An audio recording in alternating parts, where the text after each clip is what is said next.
Good morning. Welcome to the One of a Kind Financial Show Daily. I'm Mike Milligan, certified financial planning professional. It's Friday, July 10th, 2026. Bonnie Tyler is gone.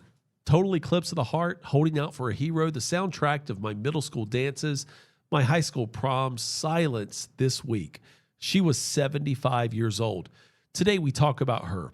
We talk about three other music legends whose deaths taught us financial planning lessons the hard way. We recap the market, we look at what closes out the week, and we update three stories from earlier this week on this show. Educate, coach, plan. That's my mission. Never miss a moment. It's how I live. Let's go. Be one of a kind with Mike's plan. Bonnie Tyler died Wednesday night in a hospital in Faro, Portugal. She was 75 years old. The Welsh singer with the husky voice, born Grainer Hopkins in a small mining town in Wales in 1951, had been in the hospital since May after emergency intestinal surgery. Her family announced her passing yesterday morning. Total Eclipse of the Heart, released in February of 1983, spent 4 weeks at number one on the Billboard Hot 100. It was number one in the UK, more than 13 million copies sold, over 1 billion streams on Spotify. I danced to Total Eclipse of the Heart in a middle school gymnasium at Carver Middle School in Laurel Hill, North Carolina. I danced to it again at a high school prom at Scotland High School in Laurinburg. And then years later, Holding Out for a Hero came roaring back into my life through the Shrek movies, because that was the soundtrack of my family room. There was Zach Grayson Page on the couch, popcorn everywhere, Bonnie Tyler belting through the TV speakers while Fiona kicked bad guys. Same voice, two entirely different chapters of my life. That is the thing about a great artist. They score more than one season of your story. And when I heard the news yesterday, here's what hit me. And I want you to sit with this for a second. The problem is that we think we have plenty of time. But if you are like Bonnie, you only have 75 summers. 75 summers, not 75 years, summers. Because summers, like we are in now, are what you remember. The summers are with the kids in the pool. The summers on the boat. The summers you took the road trip and the summers you didn't. The summers where the concerts were outside and the fireworks lit up the sky and somebody grabbed your hand. If you're 40 years old, you have maybe 35 summers left. If you're 55, maybe 20. If you're 65, maybe 10. That's why we plan. Not to be right about the stock market, to be free enough to spend those summers the way we want to spend them. Rest in peace, Bonnie. Be one of a kind with Mike's plan. Bonnie Tyler's music will live on. That's a real legacy. Now let's talk about three other music icons who left this world and left estate lessons that cost their families tens or hundreds of millions of dollars. This is educational only, but it's a lesson that must be taught. Prince. Dearly beloved, we are gathered here today to get through this thing called life. He wrote that in 1984. He was 25 years old. 32 years later, on April 21st, 2016, he was gone at the age of 57. No will, nothing written down. His $156 million estate went into probate for 6 years. Legal fees, tax fights, IRS valuation battles, 6 siblings and half-siblings fighting each other. His heirs didn't receive a distribution until August of 2022, more than 6 years after he died. Lesson 1 today: if there's no plan, the state writes one for you, and you will not like it. Artist 2, Aretha Franklin.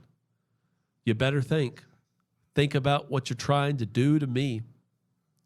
The Queen of Soul died August 16th, 2018. Her Her family thought she had died without a will. Then in 2019, 3 handwritten wills were found in her home, one under a couch cushion. Those are called holographic wills, by the way. A jury in Potomac, Michigan ruled in 2023 that a 2014 handwritten will was valid, overturning an earlier 2010 will.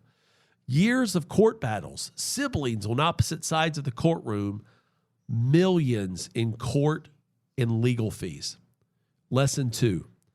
A written document is only as good as where it is kept and who knows about it. A napkin under a couch cushion is not a plan. Lesson 3 is Michael Jackson. It doesn't matter if you're black or white. He sold 750 million records in his lifetime, died June 25th, 2009. He did have a trust and a will, and yet the estate is reportedly still open after more than 15 years. A years-long IRS valuation dispute, largely resolved in the estate's favor in 2021, dragged the proceedings out. The trust that was meant for his children reportedly has never been fully funded to this day. Lesson 3, even a good plan needs to be executed, funded, and updated. A plan on paper is not the same as a plan in motion. 3 legends, 3 cautionary tales. None of them wanted their families in court for a decade. None of them planned for it either. That is the point. Every year at One Oak Financial, we ask our clients 4 questions. Do you have a will? Do you have a trust?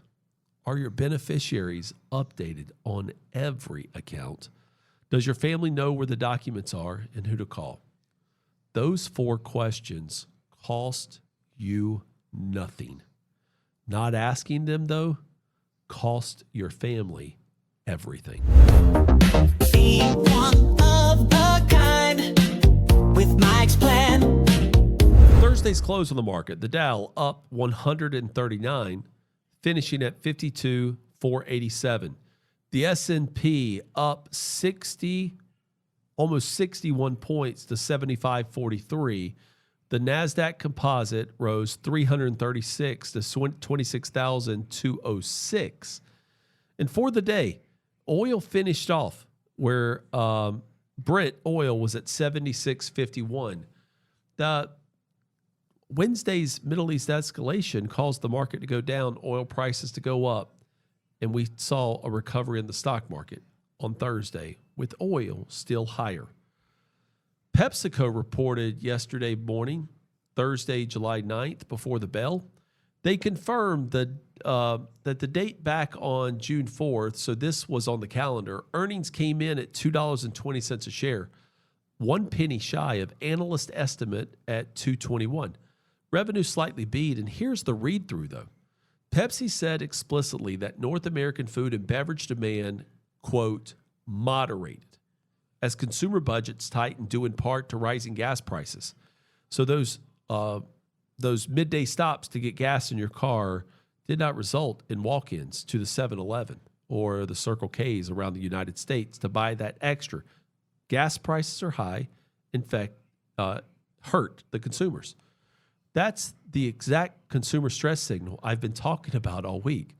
FHA delinquencies at 11.88%, subprime auto at a 32-year high on delinquencies, and now PepsiCo confirming the consumer is pulling back at the register. When Frito-Lay slows down, the country is slowing down too, and that matters.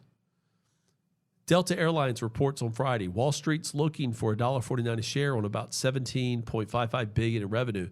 Here's what makes Delta the read for the whole summer. Back in April, Delta guided Q2 to $1 to $1.50 a share, well below the $2.09 the street had been looking for at the time, because CEO Ed Bastian called jet fuel spikes tied to the Middle East unprecedented. So the question when they report is not just did they hit the number, the question is what did they say, what are they going to say about July, August, and Labor Day bookings? If Delta is trimming forward, the consumer is trimming forward.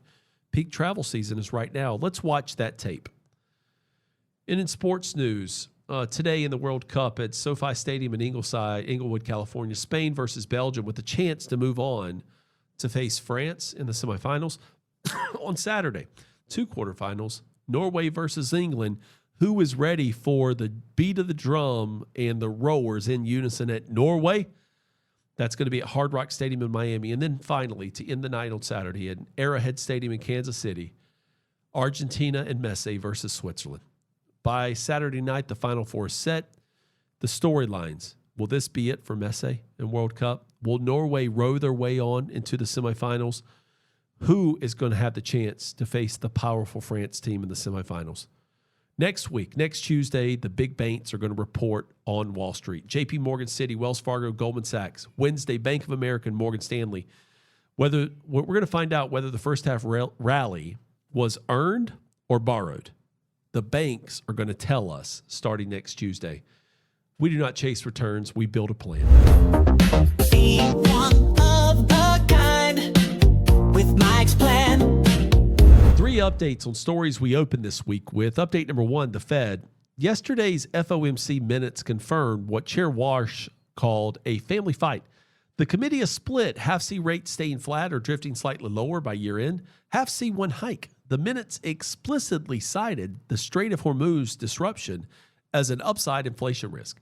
That means what happens in the Persian Gulf now directly influences what happens with your credit cards, your bank savings, and mortgage rates going forward for the rest of the year. Our second update is on Iran. The situation is unresolved. Overnight strikes in both directions. Trump at the NATO summit called the ceasefire over. Iran's Revolutionary Guards targeted U.S. bases in Bahrain and Kuwait. The Treasury Department revoked Iran's global oil export authorization. And Brent and West Texas oil is up. This story's not over. Watch this weekend for what happens.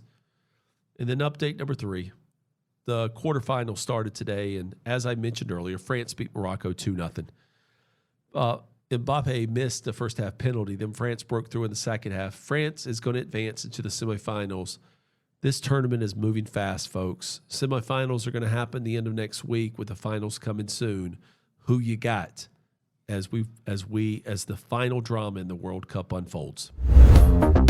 Be one of a kind with Mike's plan. And to close today, Bonnie sang, "Once upon a time, I was falling in love, but now I'm only falling apart." That song aged so many of us, and now she's gone, and we are still here, and we still have summers left. We may only have some 75 summers, with many of those in the past. Call the family, book the trip, play that song louder, dance in the kitchen. Never miss a moment. This has been the One of a Kind Financial Show Daily. I'm Mike Milligan, certified financial planning professional, founder of One Oak Financial, author of the One of a Kind Financial Plan found on Amazon, host of the One of a Kind Financial Show at www.oneoakradio.com, and podcast host to not only this podcast, but the Ideas by Mike podcast. This has been for educational purposes only. It's not investment advice, not a recommendation to buy or sell any specific security. Past performance is not indicative of future results. Please consult your own licensed professional before making any financial decisions. I am an investment advisory representative with Advisory Alpha LLC. Ideas by Mike doing business as One Oak Financial, and One Oak Puerto Rico doing business as One Oak Wealth, and Mike Milligan LLC doing business as One Oak Collective are unaffiliated entities of Advisory Alpha LLC. Tomorrow, special report starts, Reckless Abandonment. It launches on YouTube tomorrow, our weekend series on AI and its impact on you, your money, the environment, and our future.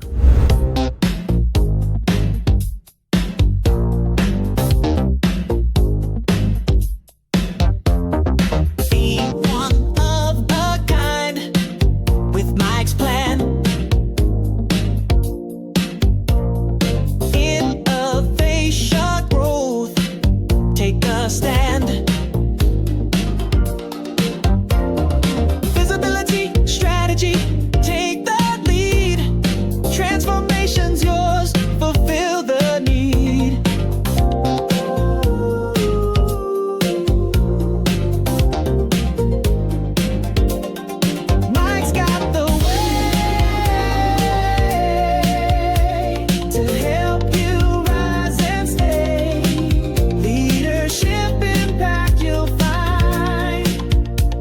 you're one